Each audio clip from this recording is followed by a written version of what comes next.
Kuha sa CCTV ang pagbaba ng driver ng kotseng ito sa EDSA Ortigas flyover northbound matapos palang senyasan ng ilang motorista. Sinilip niya ang likod ng kotse na biglang nagliyab ang ilalim. Saglit niyang nilapitan ang unahan ng kotse pero hindi na sumakay at dali-daling naglakad palayo.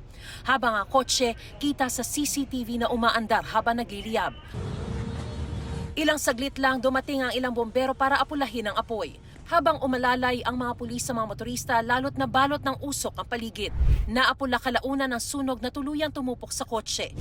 Kwento ng driver nito, pauwi siya galing Pasay ng senyasan ng kapwa motorista at sinabihang tumatagas ang gasolina ng sasakyan. Wala naman daw nadamay sa insidente, bagamat nagdulot ito ng pagbibigat ng daloy ng trapiko hanggang EDSA Shaw Boulevard sa Mandaluyong City. Ayon sa Quezon City Police District Station 12 na may sakop sa insidente, nagtamo ng paso sa kaliwa at kanang paa ang driver ng sasakyan. Nakaagad naman daw nilapatan ng first aid ng medical team ng MMDA. Kasalukuyan pa nagpapatuloy ang investigasyon ng PNP at Bureau of Fire Protection sa sanhi ng pagliyab ng sasakyan.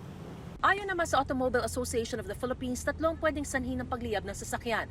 Una, pagliyab ng tumagas na gas. Pangalawa, ang electrical fire o pagliyab ng mga dekuryente sa loob. Yung pangatlo dyan is possibly yung catalytic converter na nag-overheat or engine na nag-overheat.